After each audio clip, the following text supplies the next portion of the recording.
Je vous remercie de votre présence. Vous êtes un petit peu mes cobayes parce que d'une part, je n'ai pas encore présenté la grande conférence, enfin l'essentiel de ce que je dirais sur le camouflage maritime donc en début d'après-midi. J'anticipe un petit peu avec vous sur ce que je vais redire au cours de cette conférence, mais nous allons tout de même travailler sur des extraits d'un document tout à fait important et exceptionnel qui est conservé ici au musée de la Grande Guerre à Meaux.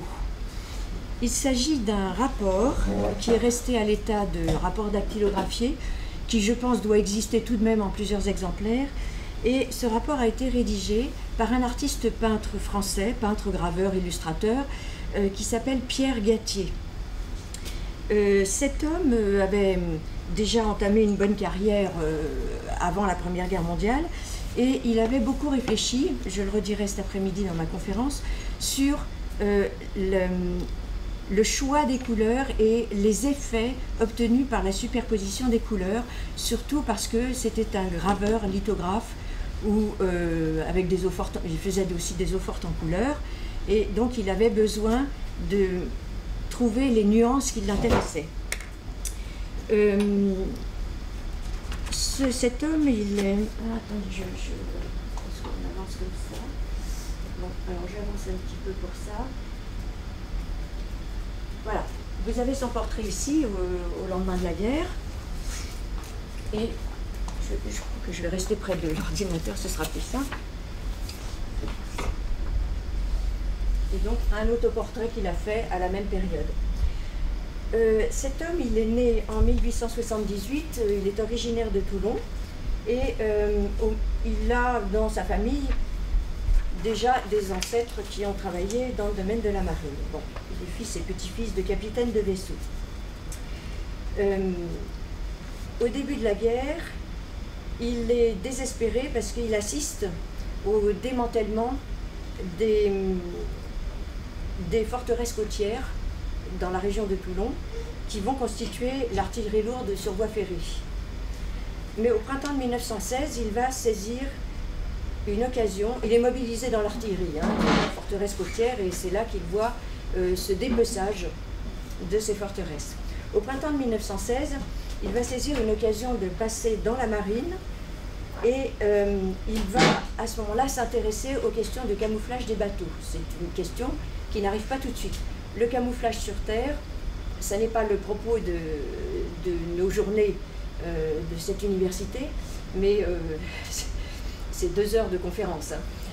C'est quelque chose, au contraire, le camouflage sur Terre qui s'est mis en place vraiment dès les premiers jours de la guerre et qui est en fait une réflexion qui est menée essentiellement par des décorateurs de théâtre.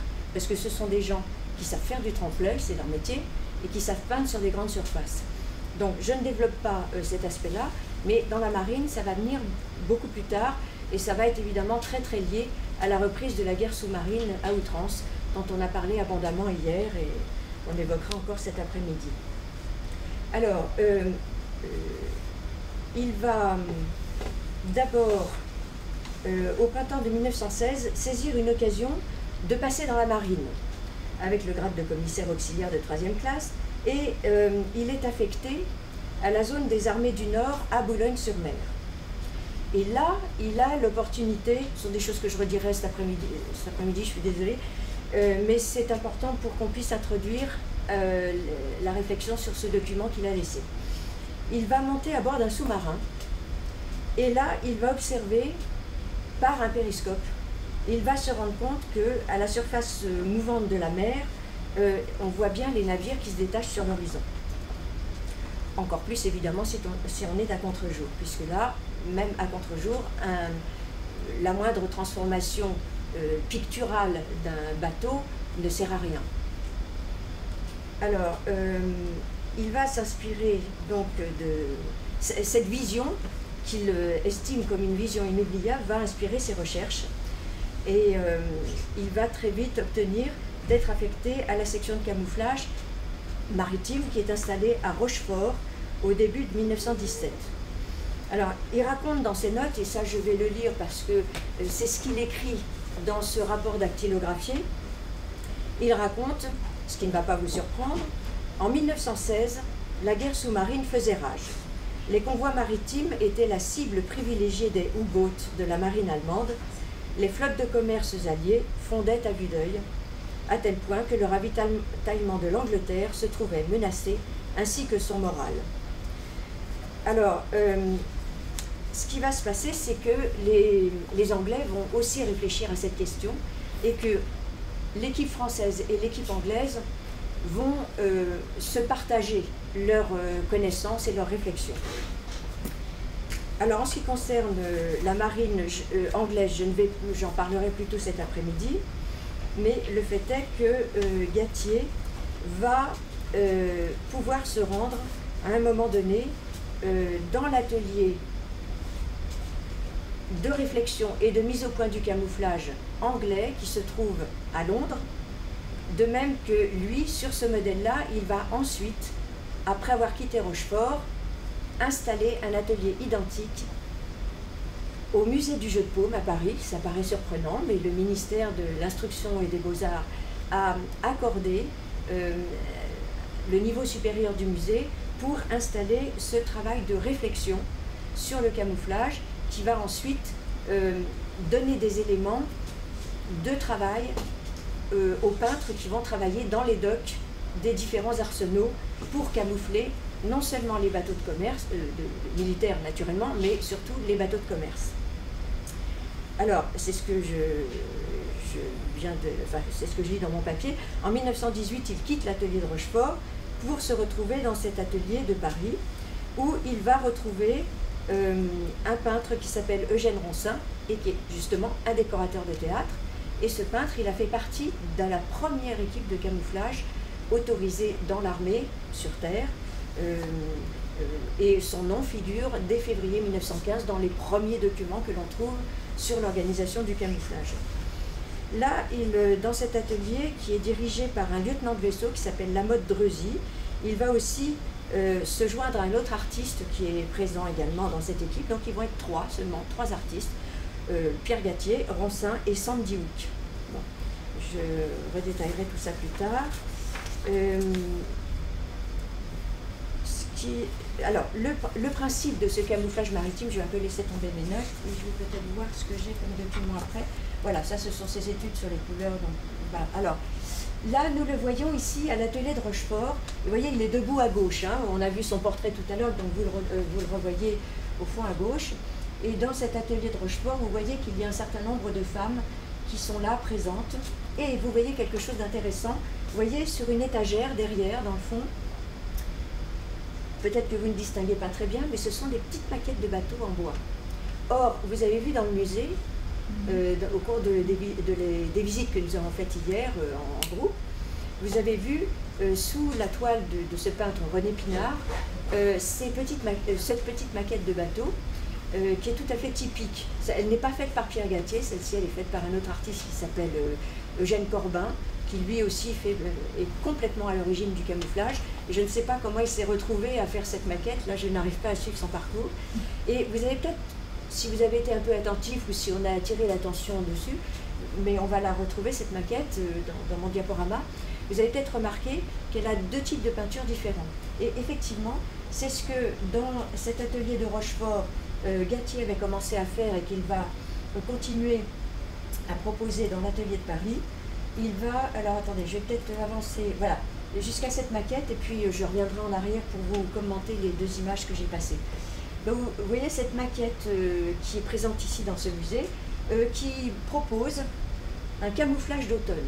Donc vous voyez des taches de peinture qui brouillent un petit peu, pas vraiment la silhouette du bateau, parce que là elle se détache bien sur un fond noir, et de l'autre côté, elle propose un camouflage d'hiver, que pour ma part je trouve tout à fait remarquable. Et un bateau peint de cette façon, voguant sur la mer avec le mouvement des vagues, peut très bien être très difficile à repérer. L'idée de peindre les coques des bateaux, c'est d'essayer, non pas de les dissimuler complètement, parce qu'on ne peut pas les faire disparaître, hein, mais c'est de casser leurs lignes réelles. de telle sorte que les bariolages qu'on va faire sur les coques des bateaux vont gêner la vision de l'observateur qui va avoir du mal à reconnaître la longueur exacte du bateau. Il va se demander s'il n'a pas deux bateaux l'un derrière l'autre. Est-ce que le bateau est il y a une espèce de distorsion visuelle qui se produit à cause de ces peintures qu'on va mettre sur les coques des bateaux. Et en plus, on va accuser, si vous voulez, la difficulté à reconnaître les navires en les modifiant complètement dans leur silhouette. Et c'est ce qu'on va voir dans ce rapport que Pierre Gatier rédige. Donc, je crois qu'il le rédige en décembre 1918. Hein, et je ne me rappelle plus la date exacte. Oui, oui.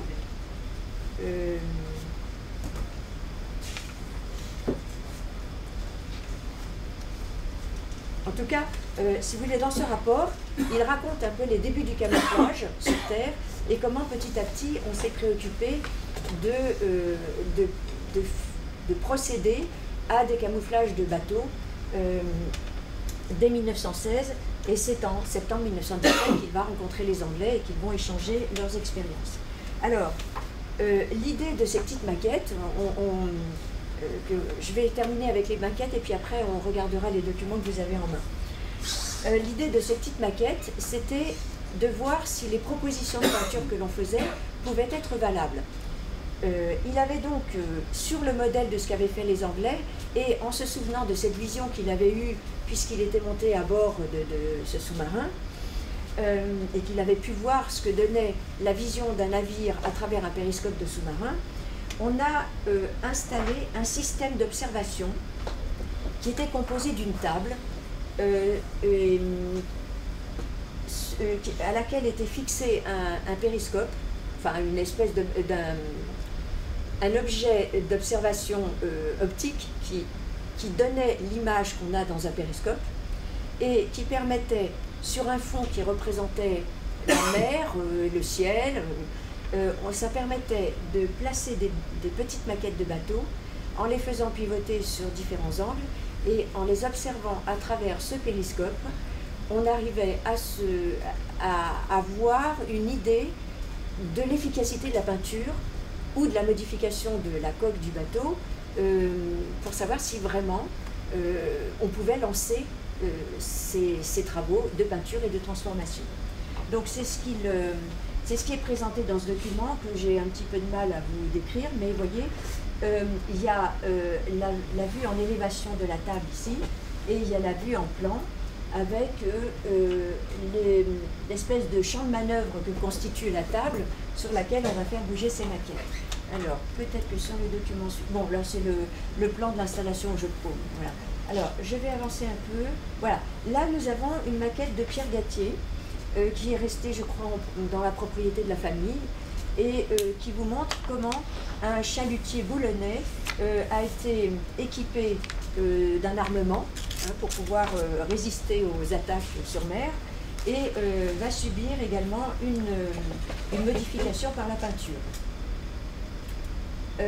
Ici, c'est le résultat que les artistes qui travaillent dans cette petite section de Paris, le résultat de leur réflexion va s'inscrire, si vous voulez, dans des plans ou des élévations, comme vous le voyez sur ce type de document, où en fait ils reçoivent des demandes de camouflage qui leur arrivent des différents ports, où on dit voilà, nous avons tel cargo qui doit faire tel circuit, passer dans tel secteur, et en fonction du secteur dans lequel va naviguer le bateau, on va faire des propositions de camouflage. On va faire ces expériences grâce à cette table pour savoir si effectivement la proposition peut tenir, et une fois qu'on est convaincu qu'on tient la bonne formule, on va dessiner ces plans, et c'est là que les femmes que l'on voit sont utiles parce qu'elles vont mettre au net le projet de camouflage du bateau dont on a envoyé la silhouette. Et ces plans vont être réalisés en 4 exemplaires, dont un va partir dans l'arsenal où le bateau doit subir cette transformation. Voilà. Alors, Ici, ce sont des projets justement de Pierre Gattier. Donc c'est intéressant de les regarder un petit peu, de telle sorte que, vous voyez par exemple la maquette du haut, on ne sait pas si on a deux bâtiments différents ou un seul, parce que le bâtiment lui-même est coupé en deux, et il y a une partie qui est sombre et une partie qui est plus claire. On n'hésite pas bien sûr à jouer beaucoup sur les contrastes, clair foncé. Au début d'ailleurs on a constaté qu'on a employé la couleur carrément blanche, et petit à petit on va revenir sur ce choix de couleurs et on va mettre un peu plus comment dire, on va casser un peu ce blanc qui est trop éblouissant et qui se voit de jour comme de nuit, et on va trouver des peintures qui tirent beaucoup plus sur le gris, et le gris bleu en particulier. Et donc on n'hésite pas non plus à mettre des couleurs assez vives, ce que l'on va peut-être voir dans d'autres documents. Là on est un peu plus sur les documents qu'on va analyser. Donc là, ça n'est pas écrit sur ce dessin, le premier dessin que vous avez ici en main. C'est exactement le dessin, ou à peu près, en tout cas le dessin que vous avez là en haut, qui est en fait une proposition de maquillage de l'Aviso Algol. Alors, sur le dessin, on voit un peu mieux que sur le document ici. Vous voyez qu'il représente ici, en légende, le trait rouge que l'on voit ensuite sur le bateau. En fait, ce trait rouge matérialise la forme originale de cet aviso.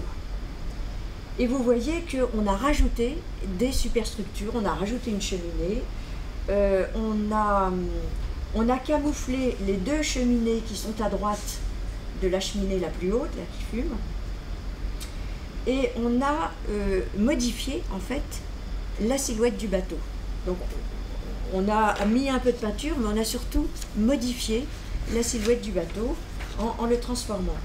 Si l'on regarde les dessins de la figure 3 qui sont juste après, c'est une proposition de contraste de peinture claire et foncée. Donc le bateau à l'origine est peint en gris, qui était une couleur assez couramment utilisée pour les navires de guerre, et il propose de peindre sur la cheminée, de mettre un accent sombre et de peindre une espèce d'étrave qui ferait qu'on ne saurait pas si le bateau est très large et qu'il vient vers l'adversaire qui est en train de l'observer. Bon, tout ça, ce sont des propositions qui n'ont pas été forcément réalisées, mais le fait est qu'on a des témoignages qui prouvent que les sous-marins allemands, les observateurs des sous-marins allemands, ont été effectivement très gênés dans la reconnaissance de ces navires qu'ils ne voyaient pas à contre-jour, donc ils voyaient les peintures et ils n'arrivaient pas à comprendre dans quel sens naviguait le bateau et s'il allait à droite, s'il allait à gauche. L'utilisation du pétrole faisait que souvent on ne voyait pas la fumée, donc on ne pouvait pas imaginer le sens de marche du bâtiment. Et les peintures faisaient qu'on avait du mal à comprendre ce qu'on avait sous les yeux. Est-ce que c'était un navire de commerce? Est-ce que c'était un navire de guerre? On avait du mal à reconnaître tout ça. Ce qui fait, parce que ça c'était aussi un des enjeux, ce qui faisait que le sous-marin restait sorti trop longtemps. Il mettait trop de temps à comprendre ce qu'il avait sous les yeux. Et dans ces conditions, c'était pas lui qui torpillait le bateau qu'il avait en face de lui, c'était plutôt le bateau qu'il avait en face de lui qui pouvait le torpiller ou indiquer où était ce sous-marin. Alors, on a un autre exemple sur la figure 4 d'un bariolage avec un contraste de couleurs claires et sombres, où là, effectivement, la coque du bateau est totalement déstructurée et où on a un petit peu de difficulté à comprendre ce qu'on a. Ces bariolages avaient aussi pour but de déplacer le centre de gravité du bâtiment et évidemment ça concourait à la difficulté de reconnaissance du bâtiment. Si vous regardez la figure 5, nous avons toujours dans cette idée de contraste clair et sombre un bâtiment qui est structuré en 4 parties, à vrai dire. Et là, on finit par se demander si on a plusieurs bateaux qui sont les uns derrière les autres et si on a affaire à peut-être un convoi. Naturellement, ces travaux de camouflage sont tout à fait en liaison avec l'idée d'organisation des convois. Tout ça se met en place progressivement, mais de façon concomitante, en 1917. Ces dessins que nous regardons font tous partie de ce recueil, donc de ce rapport qui a été rédigé par Pierre Gatier. Vous voyez sur la figure 6 une autre proposition qui rappelle peut-être un peu ce qu'on a vu juste avant dans ces propositions de camouflage de cargo, où on a un décentrement à l'avant du bateau qui fait qu'on a aussi du mal à comprendre quelle est la dimension exacte du bateau. Est-ce qu'il y en a un autre qui est derrière et qui l'accompagne? Et voilà. Alors on a aussi d'autres propositions, comme sur la figure 8, qui sont plutôt des hachures.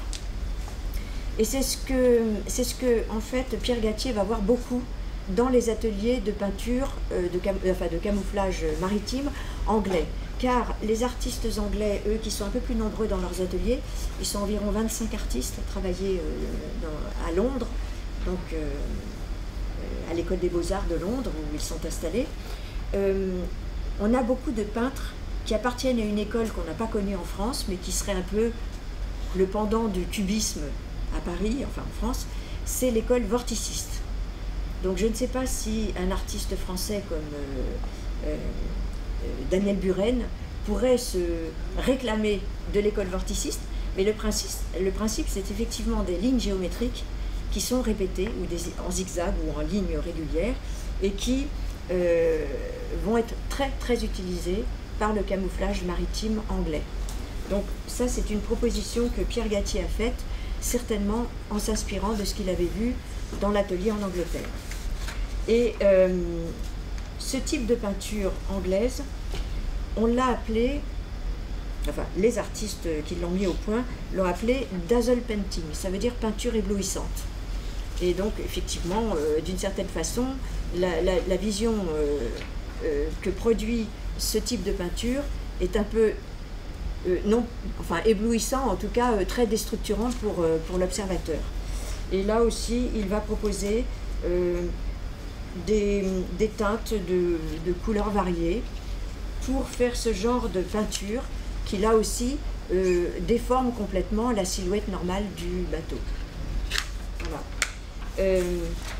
Donc ce recueil ne semble pas avoir été publié, mais si l'on s'intéresse au camouflage maritime, si on veut lire un document en français sur le sujet, c'est, je pense, ce sont les rapports de Pierre Gatier qu'il faut vraiment voir. C'est l'artiste qui a le mieux synthétisé ce qui s'est fait dans le camouflage maritime. Vous voyez, je vous montre d'autres documents qui ne sont pas dans ce recueil, mais qui sont dus aussi à Pierre Gatier, où là il propose un cargo camouflé sur la Gironde, où là aussi il utilise soit des lignes horizontales, soit des lignes courbes, des lignes plutôt en oblique, et le mélange de toutes ces lignes fait qu'on a aussi cette déstructuration. Là c'est plutôt un camouflage qui rappelle le camouflage sur terre, avec un effet comme le tissu léopard, quoi, pour les tenues camouflées. Voilà, le treillis, vous voyez, ce bariolage plutôt aux couleurs de la nature. Alors, ce camouflage peut très bien s'expliquer si on doit camoufler, mais je ne sais pas si ça a été vraiment le cas, puisque je ne crois pas qu'il y ait eu de danger sur les fleuves français, mais pour un bâtiment qui navigue sur un fleuve, il est constamment, ou peut-être un navire côtier, qui peut avoir besoin d'un camouflage de cet ordre-là, pour éviter qu'il se détache sur le paysage. Ce qu'on fond beaucoup mieux avec le paysage ambiant. Voilà, une autre proposition. Et ici, nous avons le paquebot Lutetia dans l'arsenal de Toulon, que Pierre Gatier a pu admirer, puisque c'est lui-même qui a proposé ce camouflage. Donc il a dû superviser le travail de peinture. Encore un projet de Pierre Gatier dans la rade de Toulon. Vous voyez, donc ces peintures bleues qui sont au milieu de la coque peuvent donner l'impression qu'on a affaire à deux petits bateaux qui se suivent, mais on n'imagine pas la longueur réelle du bâtiment. Alors, voilà, j'avais retrouvé dans un autre livre ce qu'il a proposé dans sa notice. Voilà, vous avez comme ça la date que je cherchais tout à l'heure. La date de ce rapport dactylographié est du 3 décembre 1918. Il faut dire aussi que je pense qu'il a eu à cœur de synthétiser dans cette note tout ce qu'il avait mis au point et tout ce qu'il avait vu réaliser, parce qu'après la guerre, la section de camouflage de la marine a été dissoute et les archives ont été remises au service historique de la marine.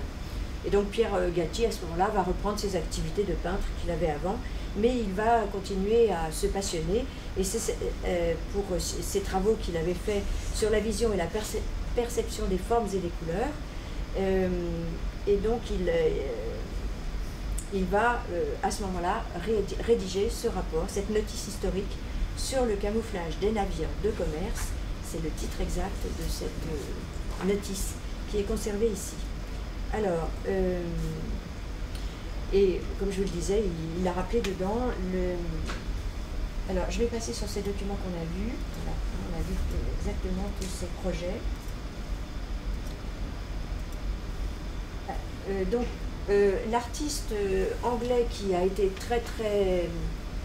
un peu l'équivalent de Pierre Gatier en Angleterre et qui était un artiste faisant partie de ce mouvement vorticiste, c'est Norman Wilkinson, qui, avec un de ses collaborateurs, va mettre en place l'atelier de camouflage et toutes les réflexions sur le camouflage maritime.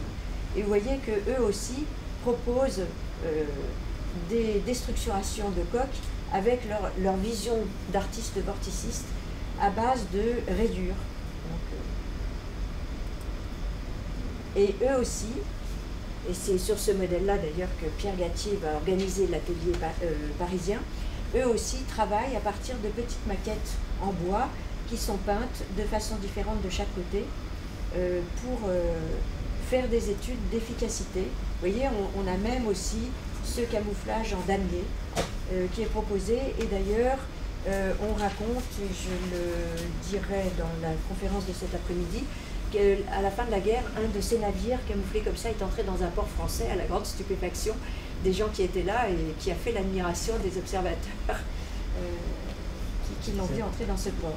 Alors, voilà un peu l'idée des effets qu'on pouvait obtenir avec ces observations au périscope de la proue d'un navire avant et après camouflage. Donc ça, ce sont des rapports qui ont été faits aussi par Wilkinson, vous voyez, en 1919, également après la guerre, rapports dans lesquels il a synthétisé, comme Pierre Gatier, les travaux effectués et les réflexions menées par les artistes qui ont pratiqué le camouflage maritime. Alors effectivement, tous ces travaux de camouflage de la Première Guerre mondiale ont été largement utilisés pendant la Deuxième Guerre mondiale. Et il se trouve que l'année dernière, pour une raison tout à fait éloignée de nos préoccupations d'aujourd'hui, puisque j'accompagnais une amie qui prépare une pièce de théâtre sur Victor Hugo en exil. Donc nous sommes allés à Guernesey. Et à Guernesey, il y a un musée qu'il faut trouver dans la campagne, tout à fait étonnant, sur Guernesey pendant la Deuxième Guerre mondiale, puisque Guernesey est le seul territoire anglais qui a été occupé par les Allemands. Et donc il y a eu, on a éloigné toute la population qui risquait, qui risquait de subir peut-être les contre-coups des attaques, donc essentiellement les enfants, les femmes, les vieillards. Et c'est la raison pour laquelle à Guernesey, on ne parle plus français. Parce que les enfants de la génération de la guerre sont partis en Angleterre, et quand ils sont revenus, ils ont continué à parler anglais. C'est ce qu'on a constaté. Alors, et donc dans ce musée, j'ai vu énormément de photographies qui montrent que ces camouflages de la Première Guerre mondiale ont été littéralement réutilisés tels quels pour les navires anglais. Alors vous voyez, on arrive à des choses tout à fait surprenantes, comme ce bateau en cale sèche à Liverpool. Donc je suis désolée, ce sont des documents que vous reverrez dans ma présentation de cet après-midi. Wadworth est un autre de ces artistes qui va également travailler dans ces ateliers et qui fait partie de cette école varticiste. Ça c'est un détail vous voyez, du tableau précédent, vous avez ce détail ici. Les peintres qui sont en train de travailler. Alors, non pas comme les décorateurs de théâtre dans les ateliers de camouflage, qui travaillent comme on travaillait dans les ateliers de décor avec des grands manches, des balais ou des pinceaux à très grands manches. Comme ça, on n'a pas besoin de se baisser, hein, on fait ça comme ça à la vue. Et là, en fait, on travaille plutôt en hauteur. Voilà, encore une autre vue d'un peintre qui s'appelle John Duncan Ferguson, qui est le chef de file d'une école qui s'appelle les Scottish Colorists. Il était très actif en Écosse. En fait, cette école, elle est très petite, puisqu'il n'y a que 4 artistes qui en ont fait partie. Et lui, Ferguson, il est venu travailler en France dans des ateliers, et il a été particulièrement ébloui par le travail de André Dunoyer de Segonzac. Alors, pas en tant que camoufleur, puisque Segonzac a fait aussi partie du camouflage, mais en tant qu'artiste qui, après la guerre, donc là c'est un petit peu plus tard par rapport à notre période, va, à cause de la guerre, changer sa technique de travail en dessinant avec des matériaux beaucoup plus légers, comme l'encre de Chine et la plume. Et donc Ferguson va être très intéressé par... Bon, ça c'est anecdotique. Voilà. Ici, un autre artiste, Campbell Taylor, qui nous propose une magnifique vue, d'ailleurs, d'un dock de Liverpool, où on a camouflé des bateaux.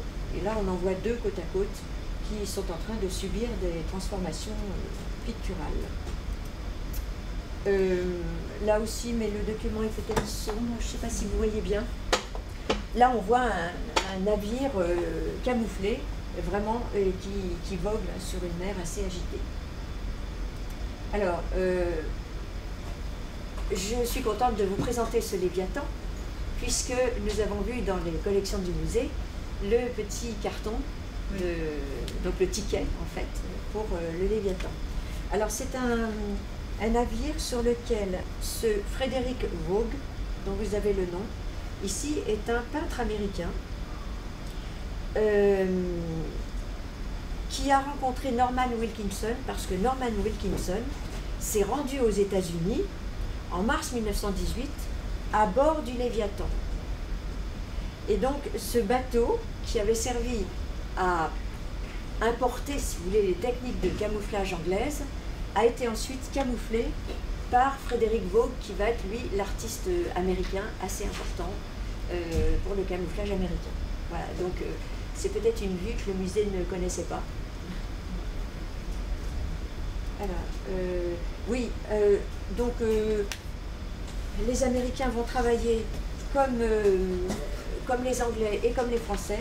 Et vous voyez ici un atelier avec Frederick Vogue qui est assis au centre, où on voit des gens qui sont en train de peindre des artistes qui sont en train de peindre des petites maquettes de bateaux en bois, et vous voyez derrière eux une étagère tout à fait du même genre que celle de l'atelier parisien que nous avons vu tout à l'heure, où on fait ce même genre de travail. Et là, nous voyons un artiste américain qui fait cette observation suivant le principe que je vous ai décrit tout à l'heure, avec un périscope qui permet de voir ce que donne la petite maquette qui a été camouflée et qui est présentée sur un fond qui représente la mer agitée, le ciel gris, etc. Et toutes ces petites maquettes de bateaux qui sont là alignées sur ces étagères. Voilà, un paquebot britannique qui a été mis à disposition justement pour le transport des troupes américaines et qui a cette décoration en damier que vous voyez là. Et je crois qu'il y en a un autre. Ça, c'est un bateau qui a transporté, entre autres, le général Douglas Haig en 1919 et qui a été également camouflé. Voilà un exemple de navire anglais. Voilà encore un navire anglais avec ce système de stries parallèles qu'on a moins employé du côté français. Un cargo camouflé qui se trouve dans le port de Sète et qu'on ne voit pas très bien parce qu'il est camouflé. Enfin, du moins, on voit l'arrière ici. Hein. Et on voit seulement une partie du bateau, avec une peinture sur la cheminée qui est assez étonnante. Et d'autres exemples, alors attendez. Voilà, c'est ce navire peint en damier dont on a vu un projet sur l'une des maquettes. Voilà. Ce qu'on peut dire aussi par rapport à ces travaux de camouflage, c'est que certaines personnes ont été assez sceptiques sur la validité de ces travaux. Bon, il y a eu des enquêtes qui ont été faites, j'en parlerai plus cet après-midi dans mon exposé, mais le fait est que la marine marchande, autant que la marine, enfin, plus la marine militaire, n'était pas très convaincue de la nécessité de camoufler les bateaux de guerre. Et souvent, certains ont refusé et ont préféré garder la couleur gris-bleu qui va recouvrir de façon générale le bâtiment qu'ils dirigent. Dans la marine marchande, il semblerait qu'on ait mieux accepté ce type de protection et qu'on ait eu un sentiment de sécurité à naviguer sur des bateaux qui avaient été camouflés. Voilà. Je ne sais pas ce que je peux te dire. Est-ce qu'on est à peu près dans les délais? Maintenant, s'il y a quelques questions, déjà dès maintenant, je peux y répondre. Sinon, je pense qu'il y aura un temps de questions aussi cet après-midi. Et donc, il a été plus employé dans la marine marchande par conséquent. C'est-à-dire que la marine marchande aussi, elle a beaucoup plus de navires que la marine de guerre. Oui, on constate aussi que les peintures, évidemment, s'usent et il faut repeindre les bateaux à peu près tous les 4 mois. Et on a constaté que les couleurs claires s'abîmaient beaucoup plus que les teintes plus foncées. Et c'est absolument indispensable parce que c'est cet équilibre des contrastes qui est indispensable. Et c'est peut-être moins la peinture des bateaux, peut-être que je l'ai dit au début, moins la peinture des bateaux que la transformation de leur silhouette, en rajoutant des cheminées, en camouflant les cheminées existantes dans des espèces de coffrages qui les font disparaître, qui vont avoir de l'aspect.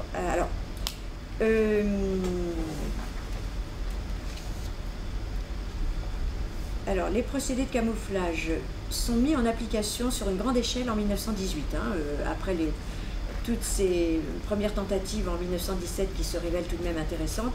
On va donner des ordres de camouflage systématique.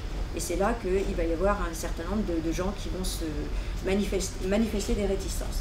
Alors, par exemple, au cours de l'année 1918, il y a eu 1500 études de camouflage qui ont été effectuées dans les sections françaises. Et à partir du mois de mai, seuls les navires de plus de 50 mètres sont susceptibles d'être camouflés, parce que je pense qu'il y a énormément de demandes. Alors, quoi qu'il en soit, en présence de divergences d'opinion, l'Amirauté a nommé une commission chargée de faire une enquête sur l'efficacité du camouflage. Il n'empêche que l'opinion dans la marine de commerce britannique témoigne d'ores et déjà d'une grande confiance au camouflage. Alors, du coup, le ministre français de la Marine, le 16 mai 1918, ordonne aussi une enquête sur l'efficacité du camouflage. Alors, je ne sais pas si j'ai le temps de vous lire tout ça. Je vais essayer de synthétiser. Donc, ce qui est intéressant, c'est qu'ils vont interroger des gens qui se sont trouvés en état d'observer des bateaux camouflés et de dire ce qu'ils en ont retiré comme impression. Alors, par exemple, il y a un capitaine de frégate qui commande une escadrille et qui rapporte qu'escortant un convoi, il a eu l'impression à 2 reprises qu'un navire, donc lui il est peut-être camouflé, mais il accompagne un convoi qui lui est camouflé. Donc évidemment il ne se sent pas en danger puisqu'il accompagne ce convoi, mais il rend compte de l'effet visuel qu'il a observé. Il a eu l'impression à 2 reprises qu'un navire camouflé faisait une route très différente de celle du convoi. S'étant rapproché pour rappeler le navire à l'ordre, le chef du convoi s'est par 2 fois aperçu que le navire était sur la bonne route. Cette constatation est d'autant plus intéressante qu'il s'agit d'un navire dont le camouflage a été dans les débuts le plus vivement critiqué. C'était un bateau qui s'appelait le Saint-Luc. Alors il y a un capitaine qui signale avoir vu un navire qui semblait couper sa route, au point que l'officier de quart allait manœuvrer pour l'éviter, lorsqu'il s'est aperçu que ce bâtiment faisait une route parallèle à la sienne. Plusieurs fois, des erreurs d'appréciation de 180 degrés ont été constatées sur la route des navires camouflés. Il y a un capitaine de frégate qui rapporte aussi avoir vu un convoi presque entièrement composé de navires camouflés. Il n'a pu, à une distance rapprochée, distinguer ni la route ni la formation du convoi. Alors, je vais peut-être vous lire juste cette petite phrase. La diversité des camouflages faisait croire que les navires suivaient des routes différentes. En réalité, le convoi était en formation simple, sur 2 colonnes, et tous les navires faisaient la même route. Alors, le but véritable du camouflage et son utilité incontestable sont d'empêcher l'ennemi de relever la route. Ce but paraît largement atteint sur le Saint-Michel, donc un autre bateau dont on croit aussi qu'il a fait des embardées et qui paraît ne pas suivre la bonne route. Alors, le camouflage ne diminue pas la distance à laquelle on aperçoit un petit navire, que sa cheminée, sa mâture, sa fumée décèle quel que soit le procédé de camouflage. C'est peut-être la raison pour laquelle aussi on a évité de camoufler des petits bateaux, enfin moins camoufler de petits bateaux, mais augmente, donc le camouflage augmente sans aucun doute la difficulté de détermination de la route, aussi bien de jour que de nuit. Or, la difficulté pour un sous-marin n'est pas d'apercevoir un bâtiment, mais bien d'apprécier sa route pour se présenter à l'attaque. Le camouflage est donc utile comme moyen de protection. Il oblige le sous-marin à observer plus longuement et plus fréquemment au périscope. Il augmente l'incertitude sur la route du camouflé. Alors, dans les conclusions aussi de ces rapports, enfin du rapport français, un fait paraît absolument acquis, c'est que le camouflage peut, dans beaucoup de cas, tromper le sous-marin, l'obliger à prolonger, enfin ça c'est un peu répétitif, hein, l'obliger à prolonger son examen au périscope et en un mot à le gêner. Il y a lieu de rappeler, à l'appui de cette opinion, que l'amirauté allemande soumet à un entraînement spécial les commandants de sous-marins en vue de l'attaque de ces bâtiments camouflés. Parce qu'effectivement, ils ont été tellement surpris que dans le port de Kiel, on a été obligé de créer une école pour apprendre aux sous-mariniers à savoir observer et à déterminer effectivement si les problèmes qu'on pouvait avoir devant des bateaux qui étaient camouflés. Voilà. Donc, sur ce point, la très grande majorité des avis, 80% environ, est concordante et de nombreux faits précis ont été signalés dans ce sens. Donc, on peut dire qu'à 80%, on a été satisfait du camouflage maritime, si ça peut répondre un peu à votre question. Voilà. Moi, j'avais une question sur la fabrication réelle. Donc, ils faisaient des tests sur des cartons. Oui, sur des petites maquettes, oui. Ils reportaient sur le gros bateau à l'aide de ces plans qu'on a vus, hein, qui étaient donc envoyés dans les arsenaux et dont dans les archives de la marine ont à chaque fois un exemplaire, puisqu'il y avait... il faut que je recherche exactement dans mon texte, mais je le dirai cet après-midi. Je sais qu'il y a 4 exemplaires qui sont faits et je ne sais plus combien restent dans les archives et combien sont envoyés aux arsenaux. C'est peut-être l'inverse, hein. C'est peut-être 3 qui partent dans les arsenaux pour être mis entre les mains des peintres qui vont travailler sur les coques, directement sur les coques. Et donc un qui reste forcément dans les archives et qui se retrouve donc, puisque les archives du camouflage ont été versées au service historique de la marine, se retrouve en partie dans des archives du musée de la marine, il y en a.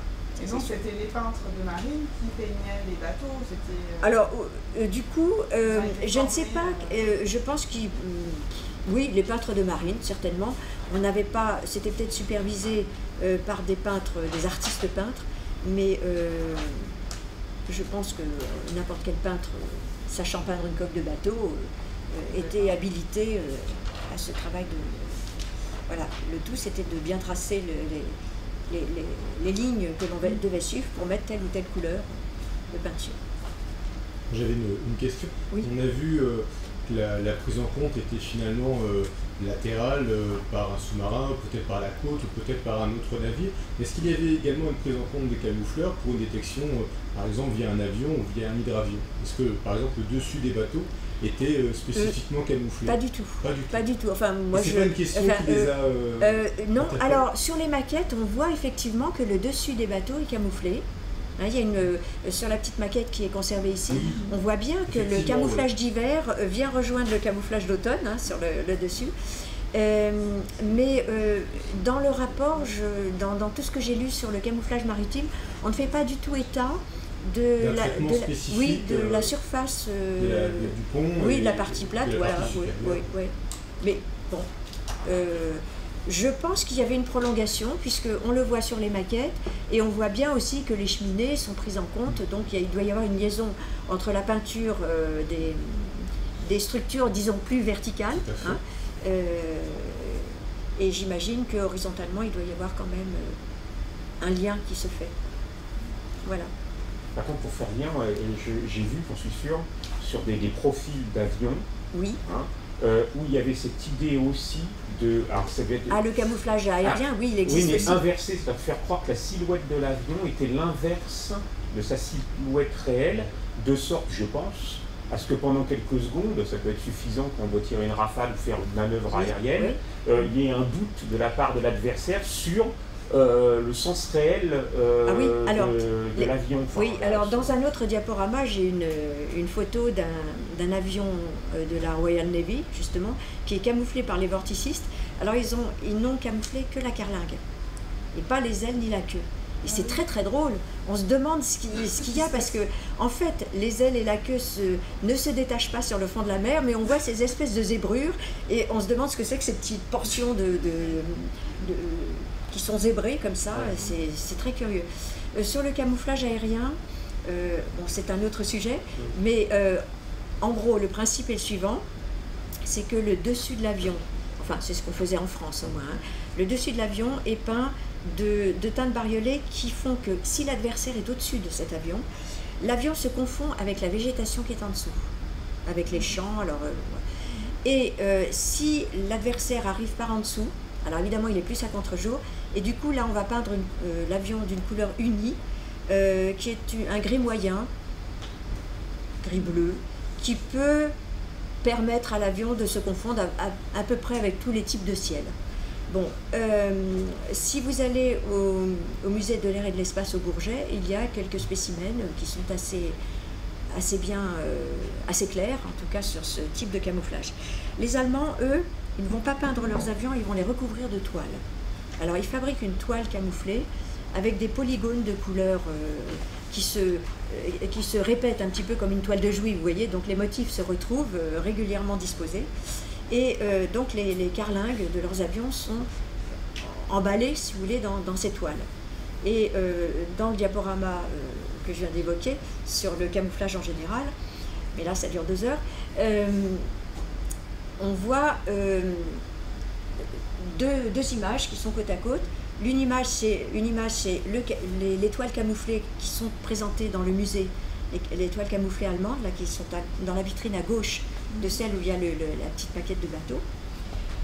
Et on voit à droite la photo d'un avion allemand qui a été abattu et qui est exposé sur une place dans une ville du Nord-Pas-de-Calais. Et on voit, c'est une photo en noir et blanc, mais on voit très bien que la carlingue de l'avion porte exactement cette toile-là. Alors, les camoufleurs, d'une façon générale, pour le camouflage sur Terre, ont bénéficié de la photographie aérienne, notamment en couleur, et seulement en 1920, on a publié dans l'illustration une planche où on voyait les tonalités générales des différents secteurs de combat, que ce soit l'Argonne, le secteur de Verdun, la Champagne, où les couleurs sont beaucoup plus claires à cause de la présence du calcaire. Hein, voilà.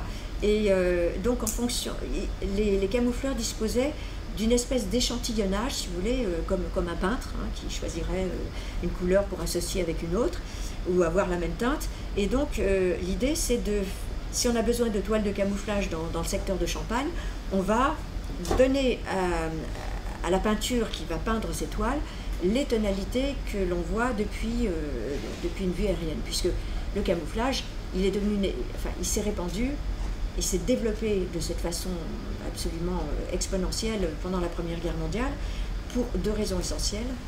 La guerre de position, on va rester très très longtemps sur des positions, donc ça vaut le coup de s'installer bien correctement, et le développement de l'observation aérienne, qui fait que la guerre, tout d'un coup, est vue verticalement, ce qui n'était jamais vu, ce qui ne s'était jamais produit dans les guerres précédentes. On voyait horizontalement ou un petit peu, on avait les vues cavalières si on montait sur une hauteur, mais la vue aérienne verticale, c'était une grande nouveauté. Voilà. Merci Cécile. Merci. Donc si vous... Là, ce sont donc des documents qui appartiennent aux collections du musée. Et donc si vous souhaitez travailler avec vos élèves, comme on vous l'a dit hier, c'est possible de contacter le centre de documentation. On peut vous créer un compte informatique sur lequel on vous envoie ces images et vous pouvez les utiliser pour les besoins pédagogiques avec vos élèves.